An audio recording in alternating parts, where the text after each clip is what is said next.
What was your reaction to the annual opponents and schedules that were released the other day?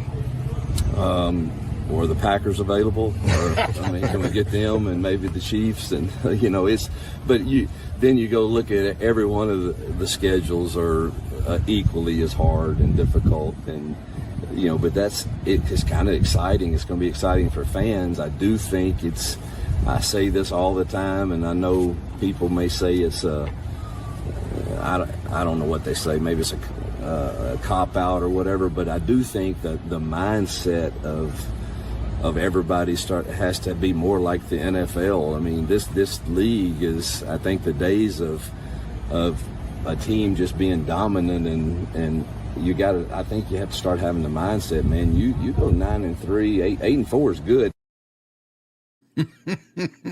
Texas A&M moves to the edge of their seat. Good morning, SEC. Oh, baby, come on in. The water's fine. Vanderbilt. The Green Bay Packers? I mean, were they not available? Come on, Coach. I love it. I love it. We've got a lot for you here. It's Friday. It is one day till kickoff. I mean, look at these games. Look at these damn games. Alabama, Georgia, LSU, Ole Miss, Tennessee, Mississippi State, Notre Dame, Arkansas, Auburn, A&M, Kentucky, South Carolina. All 6 of those games within one score per Vegas. That means we are in for one hell of a weekend. And I can't think of anyone I'd like to watch these games with more than my favorite cousins. Come on in. Before we get started, I want to remind the cousins we are brought to you by MyBookie. If you run over there right now, you're looking at there and you say, Shane, you just showed me those games, and there's one that stands out like a sore thumb, and I can't wait to place a wager on it. Well, then run on over to MyBookie and place a bet using promo code SEC. And what does that get you? That gets you one risk-free bet up to $500. So if you hit, you win. If you lose, you get your money back. And if you get your money back, come on over to Tennessee Legend Distillery. My boys and girls over there. This is fantastic. There's a lot of folks that are coming into town, Tennessee. They're going to be watching. Well, now we're on the road. I get it. We're going to get to Mississippi State here in a minute.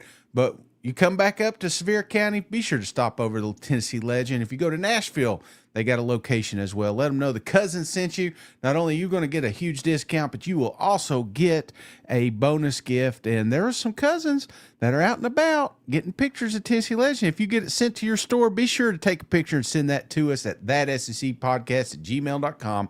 And you may be this week's Tennessee Legend. Oh, baby. We got a lot to get into. We're going to talk about the updates. We're going to talk about, I'm at the Hand Center. We got to talk about a quarterback, right?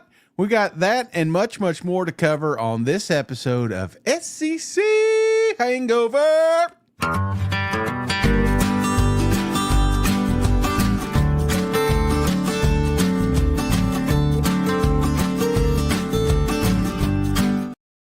All right. Come on. Filing in left and right. I like it. Big Papa Hugh. Yeah. I just thought that was kind of funny. Something to start the show with. He was asked about the 3 permanent rivalries. And of course, I'm not going to sit here and act like Auburn didn't. I mean, we knew what Auburn was going to get. They got Alabama. They got Georgia. And they got a Vanderbilt team led by a quarterback that has whooped Hugh Freeze's ass since they met. So I can understand why he's a little frustrated with those permanent rivalries, but I do think Pavia's got his final year here, so you should be fine, Coach. But we got a lot to get into. You're saying, Shane, well, speaking of Auburn, let me knock this out real quick. Auburn AD, what are you doing? What the hell? Released this statement on Thursday. That was yesterday. Right? We're Friday. We got a ball game with Texas A&M, and we're still talking about them Sooners. Listen, I get it. You got screwed. It sucks, but we got to move forward. And I know the AD is not going to be the one taking snaps down there in College Station, but, Freeze was asked about it. It's probably lingering around in that locker room if your AD's out here saying, I talked to Sankey and we didn't think it was fair. It's like, come on. We'll talk about that at the end of the year. Something else we need to talk about, speaking of whiners, Lane Kiffin. He was asked about his 3 games. Lane Kiffin said, Oklahoma as a permanent rival, what's going on? Yeah, Oklahoma is really disappointing. We don't have anything in common with them or our fans. So that doesn't make any sense at all. And so that's unfortunate with so many great teams that we've played for so long here, especially from our SEC West years. So that is unfortunate. Listen to this. We don't have anything common with them folks over in Oklahoma. That doesn't sound nice, but that's how you start a rivalry, right? That's how you get it going. You start shit talking. I guarantee you here in 3 years, Oklahoma will hate Ole Miss and Ole Miss will hate Oklahoma. It's coming because anybody that plays Lane Kiffin eventually hates that team that he's coaching. I'm at the hand center. You're probably wondering what I'm doing here. Well, Dr. Sheehan performed a surgery on quarterback John Mateer, and everything came out well. They asked Coach about the situation, but I'm going to be honest with you. My favorite part about this whole situation was the memes that came from this. And, oh, my gosh, Oklahoma fans came alive. I didn't realize you were so creative. So I could have showed you a video Coach talking, or I could play the audio Coach talking and show you some of my favorite memes. So enjoy, because I know I did. Just finished up our last workout of the week and letting our guys off for the weekend. Been a good first part of our season here. Close to a third, I guess, here. And right on time. Get a few guys back. And had a really good spirited week of practice. And Mateer made it back, in case you guys are wondering. I know there were some of y'all that are kind of weird and hung out at the airport for him. You know who you are. But sounds like he avoided you. So anyway, I'm going to make him available to y'all too. So you get a chance to ask him whatever questions that you want. Brent, talk about Michael Hawkins and what you've seen out of him and the growth under Arbuckle and Coos since they've come in. Yeah, like I said a few days ago, he's done a great job of just keeping his head down and improving and understanding of the offense and all the fundamentals of being a quarterback, leadership as well. And just has put together a really good body of work over the last several months. And he's always had a great work ethic. And he's always been really coachable, and he's hungry, he's humble, and again, ultra talented. I'm sure as a head coach, when you find out that your quarterback's going to have hand surgery, it's a little worrisome. But what was it like just seeing John today and kind of hearing from him? Yeah, I wasn't worried, but I've got faith in our football team, and hate that for John certainly, and. But it's been good. Again, the spirit of the team. We got a bunch of guys that, again, are highly invested. And, this is, most teams going to face some type of adversity, whether it's in a game or injury to your roster, and you gotta move forward. Oh, man. Hey, Oklahoma's bye week, right? Get Mateer right. Listen, we're not expecting John back anytime soon, but based off Coach comments here, I don't think they're too concerned. They're going to be Kent State first, then they got the Red River. So obviously you'd love to have John back by that game. It doesn't sound like that's going to happen, but it sounds like everything is going well, especially with that. I mean, hell, even the Attorney General. I hereby issue this official commendation of Dr. Shin for single-handedly saving John Mateer's season. Comes out with this official form, whereas Dr. Shin successfully completed surgery September 24th on University of Oklahoma. John Mateer, who promptly declared the surgeon to be the GOAT. Enough Oklahoma. Let's talk about football. Actual football that's going to be on our TV tomorrow. Look forward to hanging out. I think we have decided. Now, listen, Mike's probably not going to be a part of this, but there are so many games. This is the only thing I hate about this schedule is the LSU Ole Miss, the Tennessee Mississippi State, the Auburn Texas A&M. All three great games are going to be sitting right there in the middle. And I like to do those watch parties in the middle. However, we're going to pivot. I'm going to be doing the Alabama-Georgia game. So, ain't got nobody to hang out with? Well, now you do. Grab a cold beer and come join me. We're going to have a little fun watching them. And maybe we talk a little bit about the earlier games, but what a slate. What a slate of games. Now, there's some cupcake games, right? Vanderbilt, they're going to be playing Utah State. Probably not going to be saying too much about them, but I expect Pavia to do what Pavia does, and that's just absolutely destroy teams.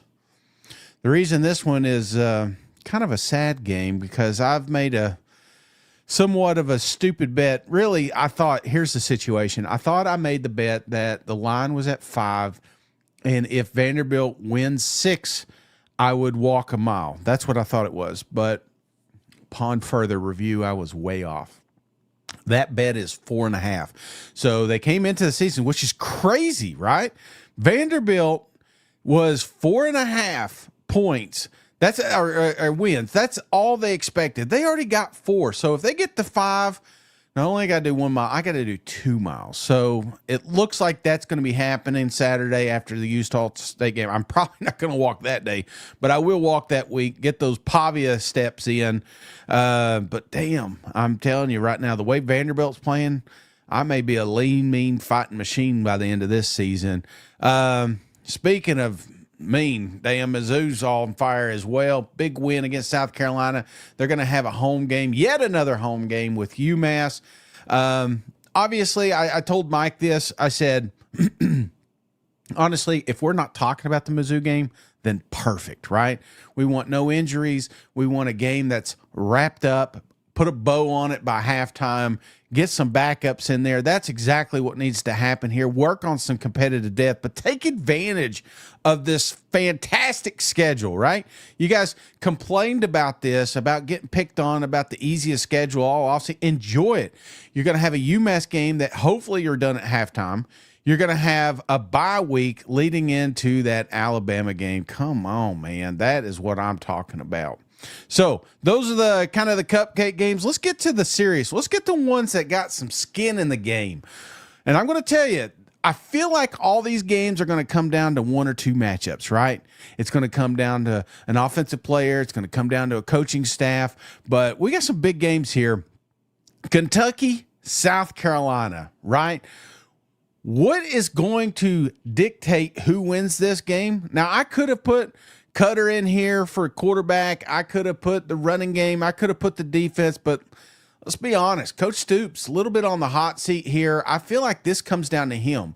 You know, how many times have we walked away from a Kentucky game saying, you know what? He didn't let them hang, right? He got a little too conservative, maybe a little too aggressive. I feel like this game for Kentucky, if Kentucky's going to win, they got to do exactly what they were doing 3 years ago, and that's control the tempo. Make this game slow, run the football, keep the clock moving. You hang in there, I feel like there is – because listen, I know this is a one-score game, and it's no secret, no state secret if you watch yesterday's show. I think South Carolina absolutely steamrolls Kentucky. But if Kentucky wins, it's because – Coach Stoops, man, I'm telling you. Now, South Carolina does exactly what I think. They got to get this. They got to get these boys going. All right, the running game. South Carolina. We're going into week 5, and we've not. I think we got 200 yards between all these guys, and that's not acceptable, right? I mean, when you think about South Carolina, for Lenoris to really open up and become that Heisman candidate, I feel like all the pressure is on his shoulders right now, and he's wanting to do it with his arm, which is great. But that mobile threat is something we've not seen through 4 weeks, and Beamer comes out here and says, we got running backs. We'll get it going. If we can get this running game going, then really watch out, because now we've got a run game that people have to be respectful of. and the ability to throw the ball over your heads, that's where we need to get to. But certainly when you have a quarterback like Lenore, so we've got good offensive linemen, we got a good running backs, we got a quarterback that can run. There's a running threat. We're just not executing well enough right now, obviously. But I do believe we're close, and as we continue to, it's the old adage now, everybody, you always hear like you run the ball to, set up the pass. Maybe we're throwing the ball to set up the run. Who knows? But we, and again, I'd love to line up every night and run the ball for 300 yards. That would be awesome. But it's hard to run the ball in this league. And you say, well, hold on, Shane. Missouri just ran for 300. And you're right. But it's hard to run. But we can't be stubborn and bang our head against the wall. We want to run the ball efficiently, but we certainly don't want to prove a point about how we can run the ball all of a sudden be 3 yards in a cloud of dust and not take advantage of these receivers and tight ends that we have on this team also that can do a lot of things in the passing game also. If he can't run on this team, you might as well run on up to Virginia Tech and take that job. You know who ain't running? Cousin JR coming through, gifted a membership, the legend, gifting letters to God. Interesting. Letters. Welcome to the family, courtesy of the legend, Cousin JR. Appreciate you, cuz. All right, man. I don't know. I mean, again, Coach has said the right things. He's been saying the right things for weeks now. I just feel like South Carolina, if you ask any Gamecock fan, they're just extremely disappointed how this season has rolled. I felt like there was opportunities to win last week. They did not capitalize on this. But the main thing is I saw those opportunities. If you didn't watch the South Carolina game, there was moments where the Lenore was dialed in. Terrible play calling at times, yes. Mistakes at times, tons of penalties. South Carolina cleans that up. They're going to win this game, in my opinion. Tennessee, speaking of winning games, against Mississippi State. This is going to be a good one. Not going to lie. Always worried about this one. Have been worried about this one since, hell, I was worried about when Mississippi State came last year to Knoxville. I am definitely worried because Mississippi State is playing some damn football. 4 wins in a row here. The big one against Arizona stands out to me because that crowd was absolutely nuts. But this is a football team that isn't just a one-trick pony anymore. They're getting it done in all facets. So if it isn't passing, it's running. And I feel like when you look at this game, for me, how can Tennessee win? I told Mike I felt like defense is going to be important. I felt like turnovers could be important. But, another factor for Mississippi State here is Joey Aguilar. Now, Joey's playing great, right? Joey's playing fantastic football right now. But let's not forget, Tennessee has not had one true road game yet. Now, they look good against Syracuse week 1, but that was in Atlanta, and I would venture to say that 75% of that stadium was wearing Tennessee orange. ETSU, Georgia, UAB, we loved the Georgia game. It came down to the wire, and I felt like Joey Aguilar was a huge factor in that game. But if Mississippi State is going to have a chance in this game, it's got to be the fans. That's who I've got here. I feel like the fans, you have got to be rowdy. You've got to. Joey has shown mistakes every week. Now, talent from that receiver core or offensive line or the running backs or even just Joey himself has kept him out of a mess, right? There have been plenty of balls thrown up that could have been interceptions, and this may be one of the best secondaries he has faced this year. And I feel like if Mississippi State's going to win this game, it's got to be by the crowd. It's got to be chaos, pure chaos there.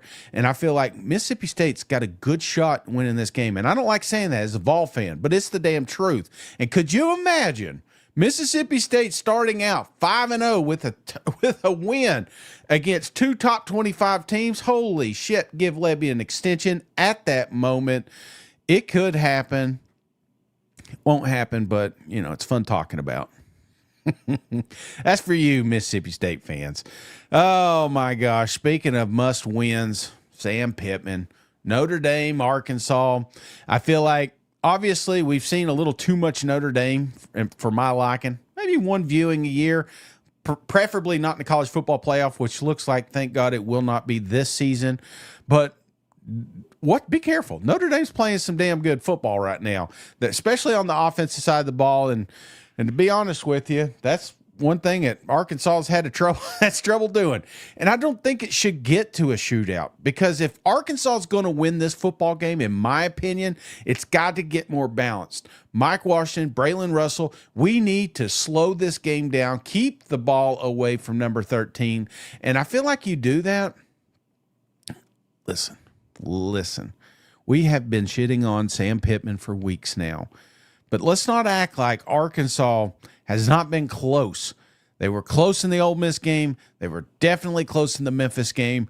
It's not far-fetched to think that this team could be 4-0. Now, obviously they're not, because their coach cannot win close games, but I just feel like if we had those, we would be thinking about this game totally different. I feel like the point spread would be totally different. Arkansas could win this game. And it doesn't have to be on the arm of Taylon Green. I really do think that in fact, Taylon shouldn't have as much pressure as he's had here the first 4 weeks. Let's get some balance. Let's give my man some help here. They do that, Arkansas wins this game. Auburn A&M. Now, this one, we're not really talking about as much as I think we should. Why? Mainly because Auburn's coming off this emotional loss, mainly because Ole Miss, LSU, Georgia, Alabama are playing this week. There's a lot of marquee matchups, but this one right here could be the wildest game on Saturday. Auburn going down to the Plains or College Station. And I feel like Freeze and Arnold have got to get back on the same page. Now, you're saying, Shane, they played pretty good up there in Norman. Absolutely they did. But remember how we started this show. A lot of the team, a lot of the outside noise is still looking in that rearview mirror. And if you do that, you may get punched right in the mouth. And I feel like to get back on this page, you got to get with your quarterback. You got to get with your head coach. You got to get the whole team on one page and, man, take it out. Take it out on Texas A&M.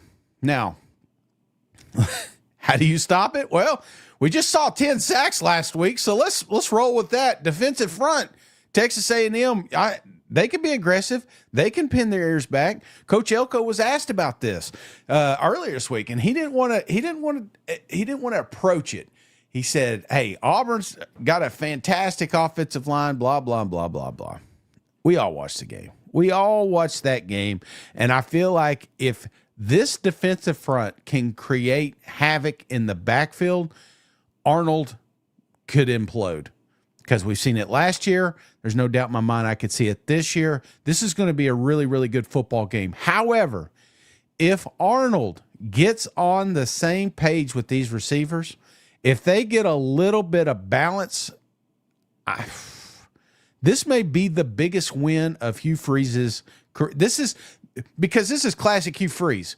We're imploding, right? We're just the wheels fell off. Let's give up. Let's start next year. No, I feel like Auburn's got a really, really good football team. They still are contenders, and contenders don't run away. Contenders go to places like College Station and whoop some ass, and they have the ability to do that. And if they can bounce back after that one, have that bye right before the Georgia game, Auburn is right back in the mix. A&M, if you want the 8-4 jokes to go away, well, then you got to keep winning. And this is a game you can't drop, because there are some later in the season that are going to be 50-50 games, maybe even underdog games, and you can't afford the ones that you're favorites in and dropping.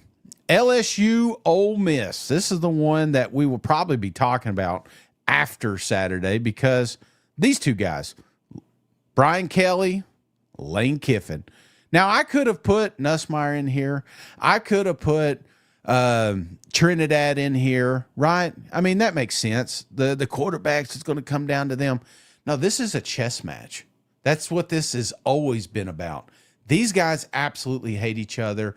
I swear, if they had a list and they could sit down there and they had True Serum and they said, hey, which coach in the country do you hate the most? Brian Kelly would say Lane Kiffin. Lane Kiffin would say Brian Kelly. Why? Because it's obvious. They absolutely hate each other when they talk. And this game, yes, could come down to quarterbacks, could come down to Nussmeier, could come down to Trinidad. But I'm telling you right now, this game's going to come down to a few plays. And who's outsmarting who here? This is going to be a really, really good football game. And LSU needs this win. I talked about with Mike. I said, man, which team? And he's. I didn't give him the answer, but I felt the answer. The one team that needs this win the most is LSU, and that's crazy. They're sitting there 4-0. They're top 5 in the country. But every single game they've had up to this point has had a little asterisk, right? Clemson, massive win. But since then, they've imploded. So now we're saying, well, Clemson sucks, right? Louisiana Tech, man, why was that game so close? There was no offense. It carries over to Florida. Yes, the defense got 5 interceptions, but you got no offense. And then they go out here and they beat these yellow and green Lions, and nobody talks about that because nobody even knows where that damn school's at. So this is a must-win for Brian Kelly. And I think it's house money for Lane Kiffin over here at Ole Miss.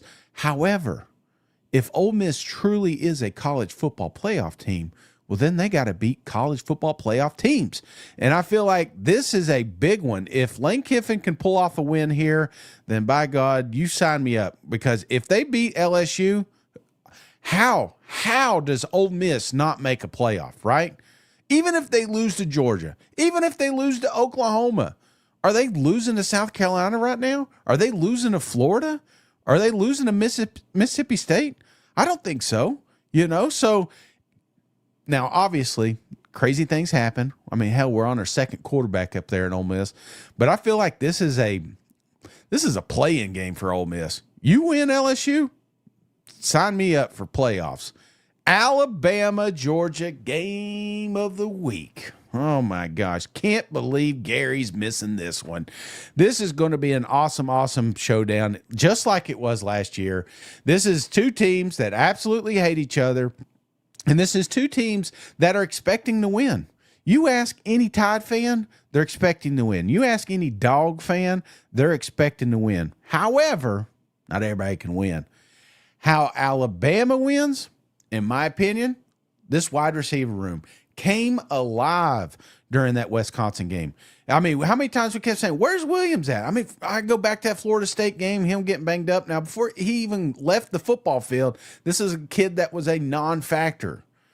Him and Bernard played out of their damn minds, especially the last 2 weeks. And I feel like if that continues to roll against this secondary, Alabama can definitely win this matchup. And I feel like that's the key for Georgia. It's that simple. It's just crazy to me to be saying these comments about a Kirby Smart football team, but defense is the problem. And if that gets corrected this week, that secondary, because by God, they got tested in Knoxville. If that gets corrected, they blow out Alabama. So that's, in my opinion, the pivotal matchups. Both of these teams, Alabama really needs it, man. Alabama definitely needs this game. Not saying Georgia doesn't, but I feel like Kirby does. This is a game that Kirby needs. And if that happens, by God, sign me up for another Georgia SEC championship team. And that's why I got them here as my lock. Come on, baby. Give me them dogs. We got so much to get into this weekend, and I cannot wait to share cold beer with you guys. So, again, if you ain't got anything to do Saturday, I'll be watching that game here on the YouTubes. And after the game, Mike will be doing his power rankings. So, man, I got you, 29 minutes closer to SEC football action. We got an extra minute. Cousins got any comments, any final words from the congregation before we head out of here? Oh, I'm going to just scroll down here. See anything? Mr. Jones, there he goes. War Eagle, come on now. Georgia embarrasses Bama like Florida State did. I will say this. We get so emotional with our picks. I know I do. I'm like, oh, man. Alabama. Ty Simpson is playing out of his damn mind, but then you got to pause for a second, man. This is Wisconsin. Wisconsin got their ass handed to them by Maryland. Wait, it's Louisiana nobody.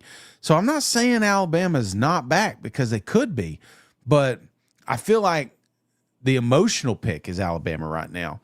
The logical pick is Georgia, and that makes no sense, right? Because Alabama's probably going to win. Oh, man, Mike, let's see. Bama still has Georgia's number.